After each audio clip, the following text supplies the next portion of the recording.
ఎన్నో ఏళ్లకు పూర్వం దూరంగా ఒక భూమిపై ఒక రాజకుమారుడు ఉంటుండేవాడు. ఇప్పుడు రాజకుమారుడికి వివాహ వయసు వచ్చింది. కాని దురదృష్టవశాత్తు అతనికి ఏ రాజకుమారి నచ్చడం లేదు. తన రాజకుమారిని వెతుక్కోవడానికి అతను మొత్తం ప్రపంచ యాత్రకు బయలుదేరాడు. పక్క రాజ్యంలో కూడా రాకుమారులు రాజకుమారుని కలవడానికి రాజమహల్ వద్ద వేచి ఉన్నారు.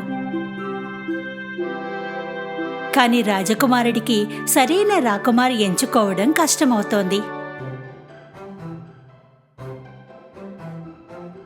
అతని తండ్రి మహారాజుకు తన కుమారుడికి అసలైన రాజకుమారి లభించాలని కోరుకుంటున్నారు. ఎన్నో ఏళ్లు ప్రయత్నించిన తర్వాత అతను సరైన రాకుమారిని తన జీవితంలో పొందాలన్న ఆశని పోగొట్టుకున్నాడు. దుఃఖంతో, నిరాశగా, ఎంతో బాధతో రాజకుమారుడు జీవితాన్ని జీవించసాగాడు. రాజు, రాణి వాస్తవంగా వారి స్థితికి ఎంతో బాధలో ఉన్నారు. మరో దుఃఖపూరితమైన రాత్రి గడిచింది.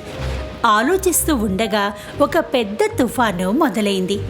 జోరుగా వర్షం మొదలైంది. ఉరుములు ఉరిమాయి గడగడమన్న ధ్వనితో మహలు ప్రతిధ్వనించింది.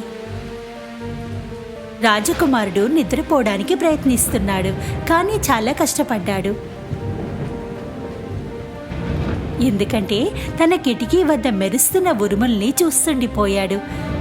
మరోవైపు తన భవిష్యత్తు రాజకుమారి గురించి ఆలోచిస్తూ మహల్లో అందరూ శబ్దాల గోలలో ఒక నౌకరు ఎవరో తలుపు తట్టినట్టు అనుభూతి చెందాడు.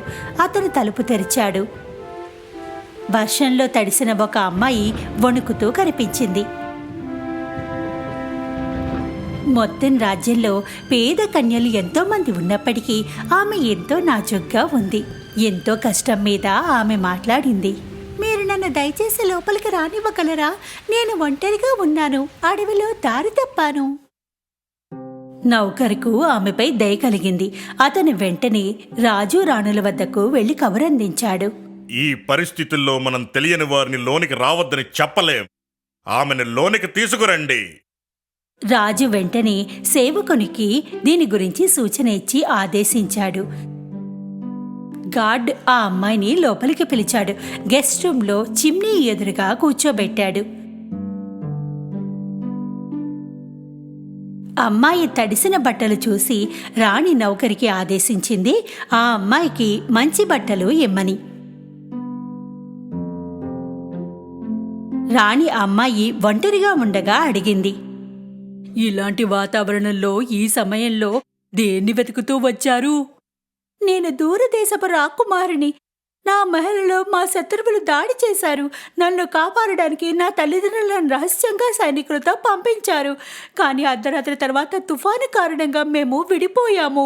ఇలా ఇక్కడికి నేను చేరుకున్నాను. మీ మహల్ చూశాను. నన్ను మహల్ లోపలికి రానిచ్చినందుకు ధన్యవాదములు. రాణికి ఇది నమ్మడం కొంచెం కష్టమే అయింది. అంతకంటే కష్టమైనది ఆమెని మహల్ నుండి బయటికి పంపడం.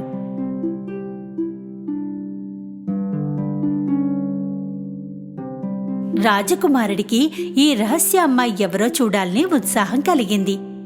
ఆమెని కలవాలని ఉంది. ఆమె ఎవరు? ఆమెని కలవాలి. ఆ సమయంలో అమ్మాయి రాణి ఇచ్చిన బట్టలు వేసుకునుంది. ఆమె జుట్టు ఆరిపెట్టుకుంటోంది. ఇప్పుడు ఆమె కాస్త ప్రశాంతంగా ఉంది. ఇప్పుడు ఆమె మరింత అందంగా ఉంది. రాజకుమారుడు గదిలోకి ప్రవేశించాడు. ఆమె అందాల్ని, నిశ్చలత్వం పైన నమ్మకం కలగలేదు. ఆమె ఎదుట మంత్రముగ్ధునిలా ఉండిపోయాడు. కాని అతనికి తెలుసుకోవాలనుంది వాస్తవంగా ఆమె రాకుమారేనా అని. రాణి చెప్పింది ఆమె పరిస్థితికి అలవాటు పడిందని. ఆమె నిజంగా రాకుమారేనా అని తెలుసుకుంటానంది. ఆమె నిజంగా రాకుమారా? మనం ఈ రాత్రికి తెలుసుకుందాం. రాజకుమారుడు మరియు రాకుమారి అర్ధరాత్రి వరకు మాట్లాడుకున్నారు. రాజకుమారుడికి ఉత్సాహంగా ఉంది. ఆమె గురించి మరింత తెలుసుకోవాలనుకుంటున్నాడు. రాణి అతిథుల గదిలో రాకుమారి కోసం అన్నీ సిద్ధం చేయించింది. ఆమె మంచం కింద ఒక బఠానీ పెట్టింది. దానిపై 7 పరుపులు వేయించింది. ఆ అమ్మాయి ఆ రాత్రి ఆమె కోసం సిద్ధం చేయించిన విచిత్ర మంచంపై పడుకుంది.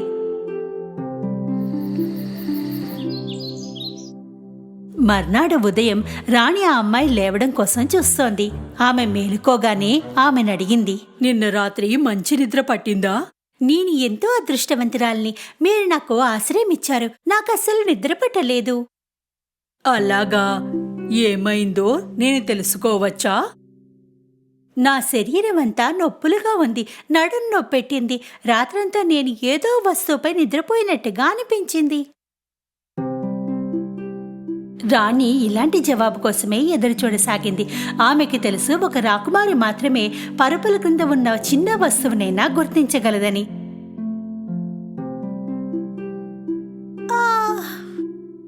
ఆమె రాజకుమారుని వద్దకు వెళ్ళింది. ఏం జరిగిందో చెప్పింది.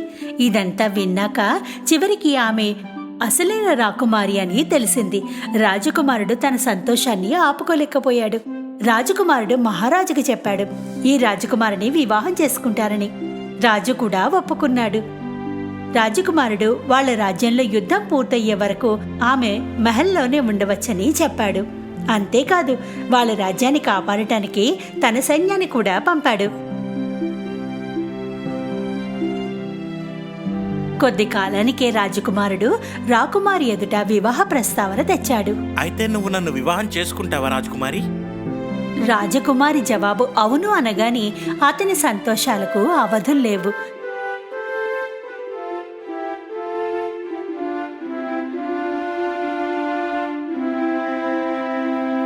ఆ రాత్రి రాజకుమారుడు బఠానీని ఒక గాజు డబ్బాలో ఉంచాడు. దాన్ని మహల్లో సురక్షితంగా ఒక మూల ఉంచమని చెప్పాడు. ఎన్నో ఏళ్ల వరకు ప్రేమపై నమ్మకం ఉన్నవారు ఆ బఠానీని చూడడానికి వస్తూ ఉండేవారు. రాజకుమారుడు రాకుమారి కథ ఎన్నో ఏళ్ల వరకు చెప్పుకుంటూనే ఉన్నారు.